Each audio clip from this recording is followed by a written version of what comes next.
please welcome Raj Bhatia and Ty Bowie to the stage.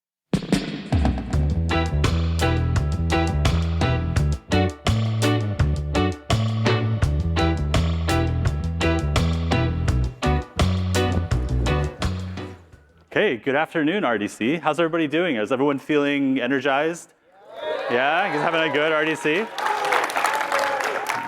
We're super excited that all of you are here to talk with us today about console. My name's Raj. I'm joined on stage here by Ty. We were part of the team that brought Roblox to PlayStation and Xbox last year. And again, really excited to talk to you about building a business on console. So we have a super fun agenda today. We've got three sections. The first one is the opportunity. It was a big year for consoles and Roblox, and we wanted to make sure you were all aware of the opportunity that it presents for you. Second, what actions can you take? Console is a whole new world, and really we want to make sure you have a good idea of the best practices on what you can do to optimize your game for console. And then third, we want to give you the opportunity to learn from other successes. So we'll end with a panel with some of your fellow developers and creators from games that you all know and love, Gunfight Arena, Jailbreak, Ultimate Football, and one of our platform partners from Xbox as well will be joining us. So get your questions ready. All right. So this is the energy I've seen in any panel. I know, right? This is great. You guys are a loud crowd, too. This is good. All right. So as I mentioned, it's been a very exciting 12 months. We welcomed PlayStation to the Roblox family, and we launched a completely new console app on Xbox. And I just want to take a moment here. We've got friends from Xbox and PlayStation in the audience, and as a community, they were great partners. Just wanted to take a moment to celebrate them. So if all of you can cheer for them for a second, they did a bunch for us. Yeah. All right, great. So these two launches last year were a big part of us making our Roblox is Everywhere vision a reality. And there's two sides to that vision. The first is for our users. We want our users to be able to get to Roblox, to get to your great experiences on any of the relevant gaming platforms in their lives. Second, it's a really important value proposition for all of you, our creators and developers. We want you to be able to create an amazing experience, hit a single button, and be live on all those platforms and with all those audiences. And last year with the console and VR launch, we essentially got to that status on all of those major platforms. So it's been an amazing year. Let's talk about the results and how you can grow from the explosion. So last year we launched PlayStation in October, and adoption's been amazing. Ty and I and others were huddled around monitors, looking at feedback coming in, figuring out what bug fixes we could send out right away as that sort of explosion was happening. And we were blown away by the results. During launch week, Roblox became the third most played title on PlayStation. And it wasn't just the launch. We didn't pop and drop or anything like that. A year in, we're still in the top 5 most played titles. And then not just on PlayStation, but over on Xbox, we launched a universal app. And after PlayStation launched, we saw something that we weren't expecting at all. We saw Xbox starting to take off on growth as well. And one thing that we noticed there was friends on Xbox were finding their friends on PlayStation. And friends on PlayStation were finding their friends on Xbox. And they were co-experiencing together. And it was clear that we'd unlocked this latent need that people have. They just want to play with their friends. It doesn't matter where they are. And they want to be able to play across platform. And as we just talked about with the Roblox is Everywhere vision, Roblox is set up to take advantage of that platform agnostic social network and cross-platform play. And while we're talking about top lists, we're also still in the top 5 most played titles on Xbox as well. So if you think about our community and our reach, we're up there with all the other major game franchises on console. Overall, Roblox grew on console devices more than 2.5x over the past year. At this point, it's so big, it's so relevant, you have to make it part of your growth strategy. And so yes, there are more users, but it's about more than that. These users are more dedicated gamers. As you can see on the screen here, on average, they spend 20% more time per day playing versus our benchmark of mobile users. And then no surprise here, alongside that higher engagement, those dedicated gamers spend more as well. And this generally makes sense, right? If you're a console user, if you've ever bought a game on console, you know that you spend money, you then consume that content, and then you're primed to spend that money again. So when you put it together, that higher engagement coupled with their higher propensity to spend, these users spend a whopping 2x more per hour than mobile users. Let me just say that again, especially given there's no numbers on the screen, and the text might be small for people in the back. Console users have spent 2x more per hour than mobile users. And the news gets even better. Optimizing your experience on console opens it up to the most dedicated gamers, those who play on multiple platforms, mobile, desktop, and console. Imagine a user who's playing your game on their mobile device on the bus home from school. They get home, of course they do their homework first, and then they pop open their Xbox, and they jump right back into playing your game again. These multi-platform users play and spend at even higher rates than those who play on just one platform. Pretty awesome. So why else should you care? Even with that impressive growth, engagement, and monetization, we're not done. Console will continue to grow. There's a few ways we wanted to highlight for you on how that's going to happen. First, we're working with our friends at PlayStation and Xbox to get more visibility and merchandising opportunities for our platform. We're working hard with them to get more promotion for Roblox as a platform, for events like the games and that thing that we're talking about that's going to happen later this year, and directly into your experiences. Second, a lot of the growth that we're seeing on console is from new to the ecosystem users. These new users bring a lot of new expectations, a lot of new opportunities around genres, and a lot of new social connections as well that will help the platform grow in popularity. Ty's going to talk about some of those in more depth later. And then third, on international, PlayStation is super strong in international markets, as an example. And in Japan, for instance, where Roblox as a platform is early and just getting started. Given that we're starting to see some really interesting IP, like some of the anime IP coming to the platform, and the fact that we're on one of the most powerful consoles in Japan, we expect to grow strongly there, and you'll all be able to benefit from that expansion. Bringing it back to the platform, you may have noticed that we recently launched today's picks on mobile and desktop. We're working, I'm happy to say that we're also working on bringing this to console as well, where we'll have curated lists of the best experiences for the console audience. So of course, the obvious question that pops up from this is, what makes a great console experience? What can I do to make my my game sing on console? I'm glad you asked. My friend Ty here has all the answers, and he's going to tell you all about it.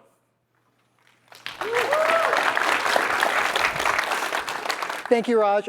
He called me his friend. That's so warm to write. No, this is the most energetic I've seen in a session. I think it's the caffeine, I imagine. Thank you for joining us. Quick, again, side note, I ad-lib. They said, don't wear the hat. If you guys know me, the hat's part of the brand. I have to wear the hat. They said, wear the Roblox shirt. This is my favorite pie chart-themed character. So, no, we're going to talk about how to optimize for console. So, we generally will be pretty fluid about how we pick which games to promote on today's picks. But we do know of some of the best practices for console games, and we're going to share those with you today. Later on, as Raj mentioned, we're bringing out some devs who have some successful titles for Roblox on console, and you can throw your questions at them as well. Now, there are a lot of ways to optimize your game. We talk a lot about them generally. Most of these work on every platform, so really tight game loops, daily retention incentives, great graphics, performance. We have whole sessions on that. Today, we're going to talk about 3 things that are more specific to console. So genres, which category your game is in, gameplay, console users want deeper gameplay, and then design specifically for the hardware. So first, we're going to jump into genres. Not a lot of surprises here if you guys play on console. These are the most popular genres on console. So first, shooters. Half of the top 10 most played titles on Xbox are shooters, like, for instance, Call of Duty. You've all heard of it. It's amazing. Console users want that. Right after that in popularity is sports. Actually, if you attended the international session just before lunch, they also mentioned sports is something that internationally people are looking for. Soccer and basketball are the most popular. So for instance, EA Sports has a very popular title. NBA 2K, my son will not put that down. He plays that incessantly. We're looking for those as well on console. And the last most popular category, action. This is open world action, expansive worlds where you can do anything. So imagine Grand Theft Auto. Again, the international session just before lunch also said that action is something that international audiences are looking for. So think about bringing experiences that users are actually looking for on console, bringing them to console, and you'll find success there. Now, there are examples from Roblox as well, and we have the panelists here who can speak to them. So for instance, Gunfight Arena is a shooter. Ultimate Football is an incredible game. I love it. That's obviously in the sports category. And Jailbreak is basically our Grand Theft Auto, though not as spicy. So what can you do about this? If you have an experience in one of these categories, optimize them for console. Right? Don't just bring over the mobile device, the mobile version. Actually put some effort into it, and we'll talk about the details of that in a bit. If you're dreaming up a new experience, consider these genres, both for console and, as I mentioned, for international as well. We have templates in Studio for all of these categories that will help you get kickstarted in your development experience. OK, that was genres. Now we're going to go into gameplay. So you know, of course, firing up your PlayStation is very different than pulling out your phone. Right? You pull out your phone, maybe you're waiting for your Uber, you're waiting for lunch, you play for a few minutes, you get back out. When you're firing up your console, you got your Doritos ready, you got your Mountain Dew. I don't know, I don't drink Mountain Dew, I'm too old for that. But I do love Doritos. You have that ready, you're sitting down, you've got your soft spot on the couch, you're ready to go. So we see that behavior. We don't track the Dorito behavior, I don't think. But we do see the increased session time. So in fact, console users spend 50% more time per session than mobile users. So what does that mean for deeper, longer gameplay? Is optimizing for that longer experience. So for mobile, you're optimizing to bring them back in for re-engagement. For console, you're optimizing to keep them in the game. So reward them for that depth of time spent. So we're going to walk through a couple examples of some great ways to do that. Deeper content, secondary activities, and showing them visible progress. But this is definitely an area, I'm just trying to advance, it's not working. This is an area where you need to be creative, right? You know your game, you know your players, you can get to explore here. So an example of deeper content, right? This is Jailbreak. I'm sure you're familiar. It's not just more levels, it's deeper levels. So this is an example of their map. It is incredibly deep. There are so many places you can run. You can chase criminals, or you can run from the police for a very long time on this map and still discover new spaces. They also have, as you know, two different modes of play. There are different characters, police officers and there's criminals. So that added complexity is a completely different loop, and it gives users more ways to explore. So think about that depth of content in your experience.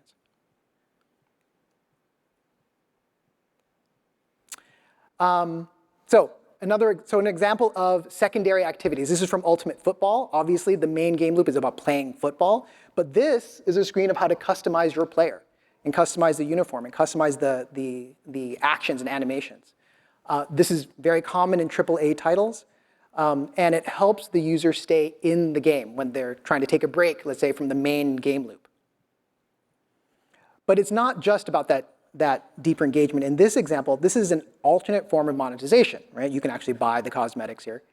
And it's a completely different kind of game loop, which attracts a different kind of audience, right? There might be some who would enjoy doing this versus playing football directly. But a great example of secondary activities. And this is an example of visible progress from Ultimate Football. You can see the progress that they show in the upper left here of different ways that you can progress in your play. You guys know that this is important. You play games, you've seen this progress, you design games, you build this progress in. One thing I wanted to add, one thing to think about as you're designing this, is how long does it take to complete these kinds of progresses, these steps in the progress. Shorter goals may take 10 minutes, perfect for a mobile user. Get in, play a little bit, get out, come back and finish another goal. Longer goals may take an hour, 2 hours, days even, but that gives them a very long, strong sense of accomplishment for that deeper gameplay. And that's perfect for console. So at Roblox, of course, you're designing across platforms, so mix and match, have a balance. So here, Ultimate Football has a balance. 35-yard passes 20 times, that's way easier than 50 yards 25 times. Again, you guys know best. This is your game, your game loop, your players.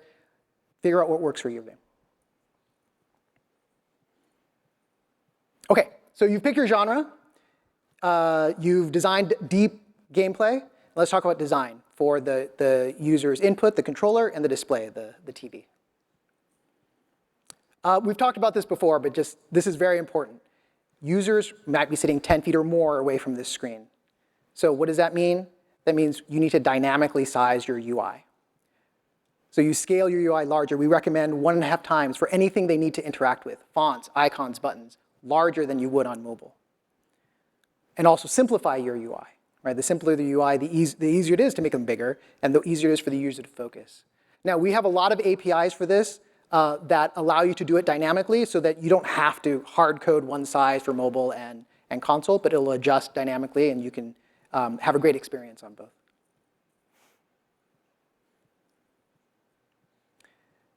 So, great example, Ultimate Football. Again, I bet you guys in the back can see all those icons in the lower right. Very large icons, very large buttons. Easy to navigate.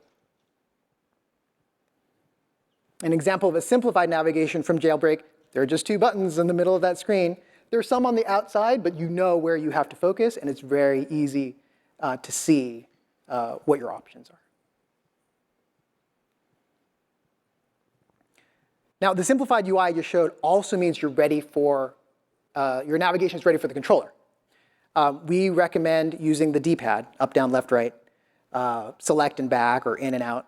That's what users expect, and it's really easy. And forcing yourself to design for that forces you to have a simplified UI.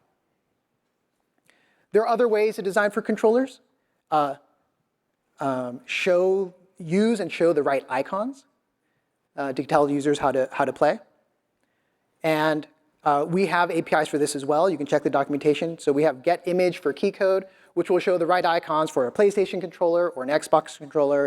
And any future controllers that we support will modify that API to work for those as well. And one last shout out for haptic feedback. Your users want it. It makes your game immersive. It is so great. We have APIs for that as well that let you use standard haptic feedback or even design your own kinds of shakes. OK, some examples. Again, Jailbreak, obviously great. The icon is right there showing you what you have to press in order to get that action. And of course, customizing it for the platforms that we support. OK, that was a quick hit. There's so much more that you can do to optimize. This is just a quick hit to remind you of the top things. Again, genres, shooters, sports, action. That's definitely what users want, and that's what we're looking for. Gameplay, deeper content, reward them for that longer time, and design for the input and the output. Now, what can you do to make this happen? OK, there is a Roblox is Everywhere lounge downstairs where we have PlayStations and Xboxes and VR as well. And we have our designers and PMs standing by if you'd like to get your own personalized advice on your experience. We can fire it up and give you some advice on what you might do. As I mentioned, check the docs. Create.roblox.com has a ton of stuff. A lot of more code samples and best practices. And just optimize your experience. Get a controller, plug it in, play with it, and you'll find out very quickly how hard or easy it is to navigate your game and play it. Great, thank you so much. We are going to now invite our panelists to come out and share with you their expertise. So come on out.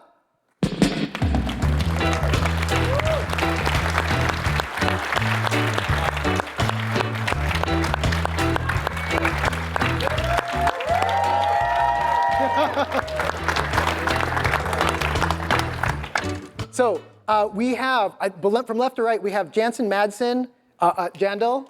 Yeah. I think everyone knows him. Gunfight Arena, among many other things.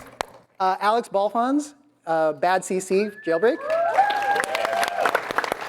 Jason Blecman, goes by CLXR from Ultimate Football.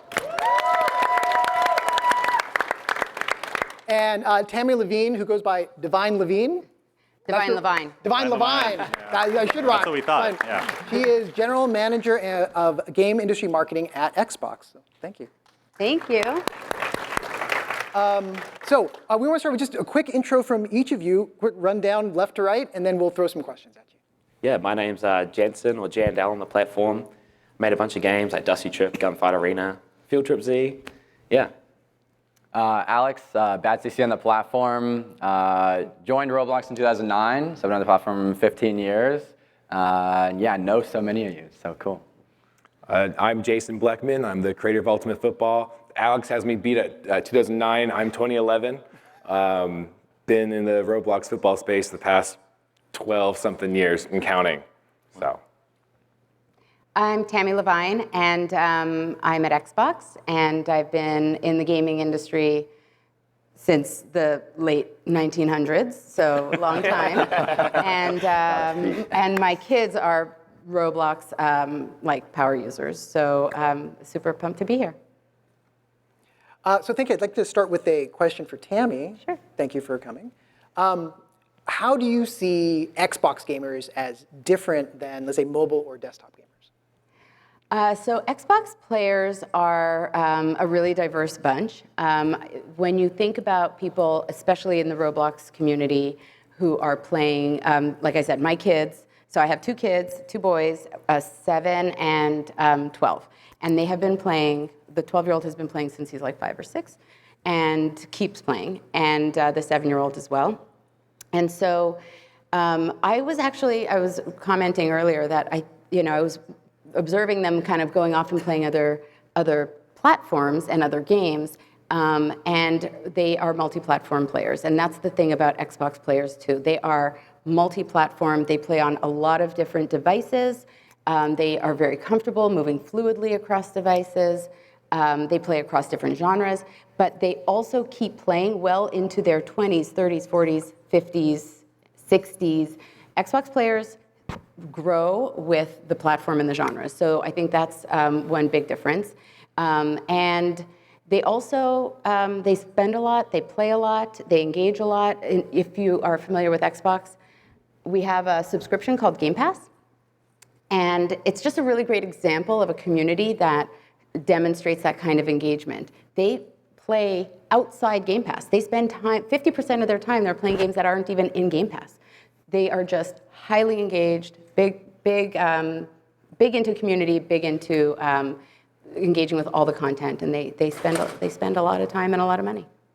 That's great. Actually, she was sharing with me that you've spent a lot of money on Roblox as well. I've spent an embarrassing amount of money.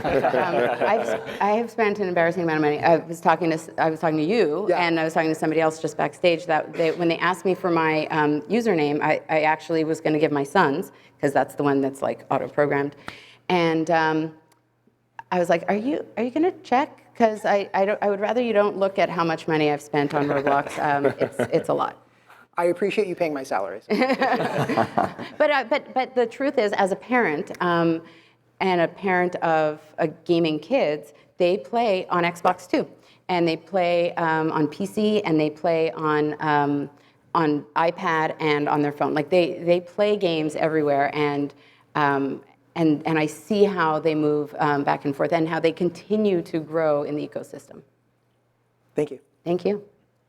Great. So I had a question for Janzen, and maybe before we jump in, I love all the games. I do want to follow up with you. I tend to have a hard time getting the wheel on the Jeep, like in Dusty Trip. It's like I get it eventually, but it's not easy. Anyway, Gunfight Arena works really well on console. How did you optimize the game once the Roblox app went live on Xbox or PlayStation? Yeah, I think the first great piece of advice, taken straight from Colin, is like get an Xbox or get a PlayStation and actually play your game on those devices. We've done a ton of stuff to sort of bridge the gap between skill differences between a console gamer and a desktop gamer, or even a mobile gamer.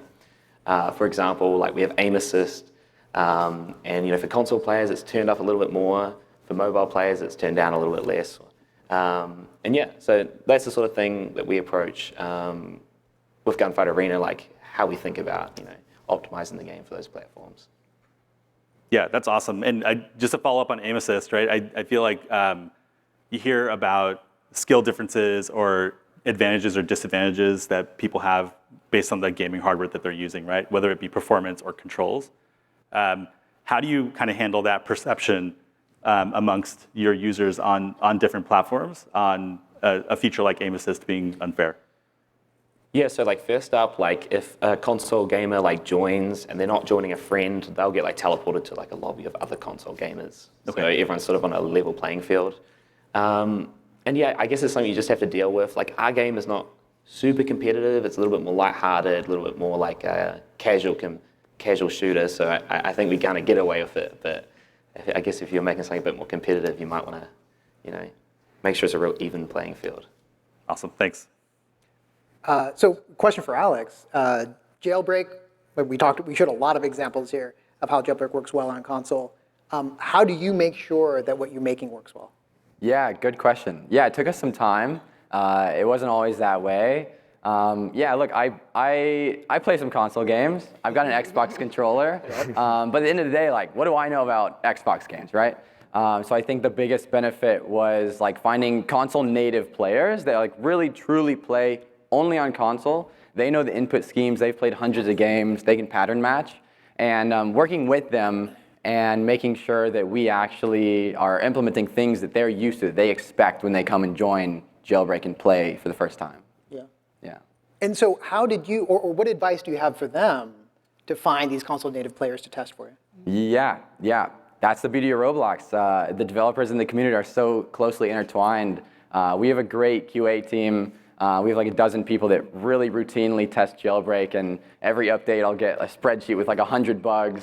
Especially shout out to Battle Guy, who's our like Xbox native tester. He's awesome. He's always pushing me to make the game more Xbox native. And yeah, just seek out from your community, because like they're the ones that really love the game and really play the game, and find some people that are Xbox native, console native, and play tons of other games on platform, off platform. We've found that they're really happy to help because they want the game to feel good for themselves. So yeah, find those people.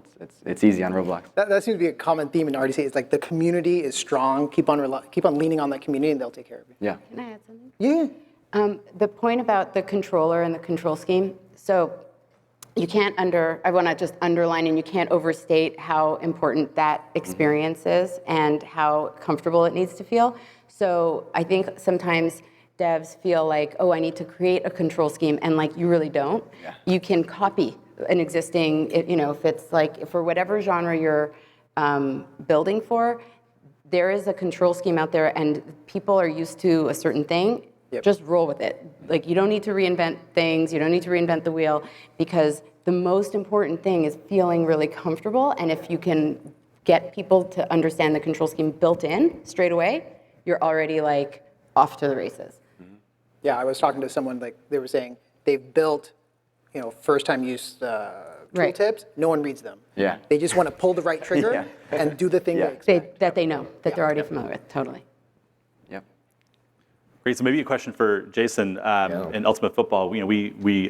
Ty showed some of the screenshots from your UI and your controls, but what special considerations did you make when you thought about how to display the UI or controls on screen for console users? That's a bit of a unique sort of approach that we've seen. Yeah, that's a fantastic question. Under the hood, it's called live controls, and Tammy will be happy, but I have been an Xbox player for as long as I can remember, so we'll be best friends after this. But when I was originally making the game, what I really wanted to do was make it so that picking up a controller and playing the game was as easy a transition of going from that the Xbox UI to the game. There wasn't like this hard transition. You see some games where they put the controls on the screen and they're just static. But to my point about live controls, what I wanted to do was that depending on what context you're in, whether you're the quarterback, you're the receiver, you're rushing somebody, or you're about to score a touchdown, the controls in the bottom left corner, where they are in Xbox and PlayStation and everywhere, update to that context.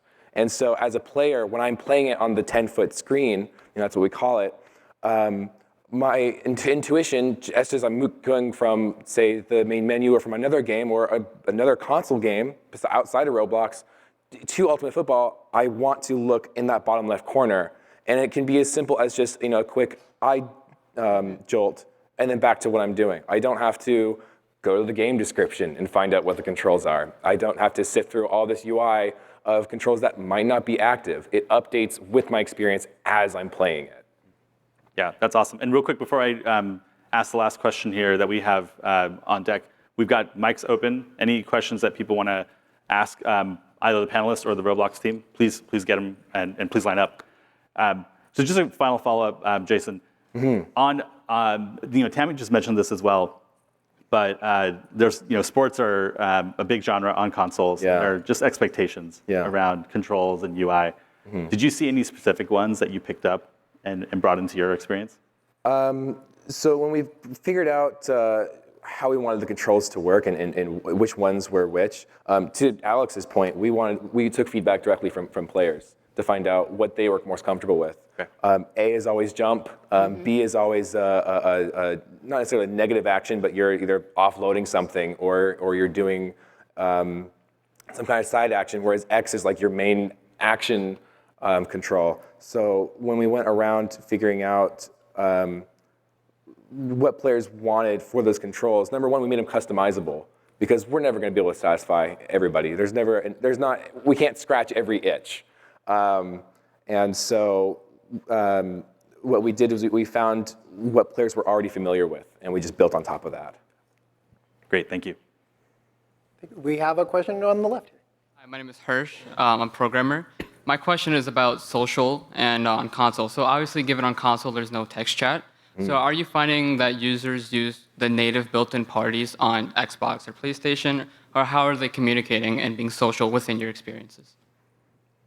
I've found in talking to a lot of PlayStation and Xbox users that they use the party chat. I've met a lot of kids who mention they all get home and either their buddies pull all their consoles into the same room, or they actually join on the party and are using the voice chat or text chat if they can. Or I've seen even using other platforms like Discord or Guilded, where they all hop on and communicate that way. Yeah.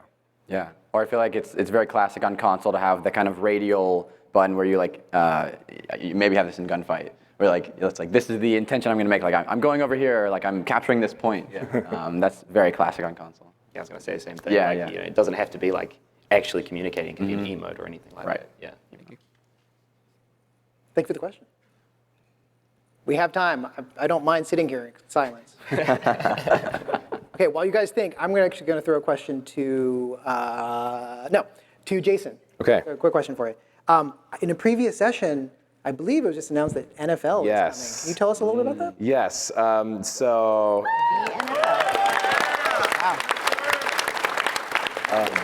yeah, I've been working in the Roblox football space for the past 10 years. I know it says Cloudburst Interactive up there, but I got to give a shout out to everybody at the Voldex company. I mean, you guys have been fantastic, and it wouldn't have been without them that we would have gotten the NFL into the game. And I think what's awesome about that is it really legitimizes the game. It's not just another football game on the platform. It brings an actual league, a really big brand to a football game and gives it legitimacy. It's going to let it grow. It's going to bring a lot of brands. It's going to be fantastic for not only the game, but just everybody that wants to participate in it. And I've already talked to some people at RDC who have said, "Oh, now you have my favorite team. I'm going to start playing your game." So I'm really excited about it. If you guys have any ideas that you want in the football game, you please let me know. I would love to put them in there. Focus group right here. Yeah. We'll have a side chat about that. Yeah, it'll be fun. I think we got another question over here. Go ahead. So probably this question is more for the shooters, but might apply to UF as well. Sure. What's up with the auto aim in console? Do you use that at all? Like, they have any easy aiming because they are using a controller, or you just leave the game as it is? Sorry, what was the question? Do you have auto aim in the game? Oh yeah, we have auto aim in Gunfight Arena for console users. And do you ever consider like mixing players between console and mobile? Yeah, we usually try to put mobile and console players in the same game. Okay, interesting. Thank you. Thank you. Thanks. We've got just a few seconds left, I think. Maybe we'll turn it around for a second and put Ty and I in the hot seat. Oh, I'm sorry. We have another Questioner, please go ahead. Yeah, my name is Josh, Planet Caravan, and while working on Driving Empire, one of the things I was tasked with was improving and supporting console. And I found that once I did that, the immersion and everything was completely different than playing on PC and mobile. So is there any way to incentivize like your existing player base to try out your feature or your game on console? Like, is there any like tips or tricks to be able to do that? I think it depends on the mechanics of the game. Some games feel really, really good when you have a controller in your hands, and other ones feel better when you're tapping on a screen. So I think it depends on the context of what the game is, and also how you have it set up, you know? And players, what I've actually noticed, in fact, is that players don't only play on console. They play on mobile, but they play on mobile with controllers. And so I think if you can get like a mobile player or a PC player to play with a controller, then that you have a much better chance of getting them to play on an actual console, and then also getting their friends who maybe don't have a PC, who maybe don't have a phone, if you're young enough for that, to really transition them to playing in a different atmosphere on the game. Yeah. All right, thank you.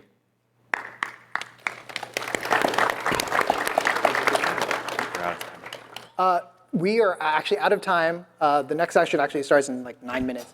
But thank you very much. I'm happy to stay around. I'm sure these guys are happy to stick around for any other questions you have that we will take over there. Thank you. Thanks, everyone. Thank you.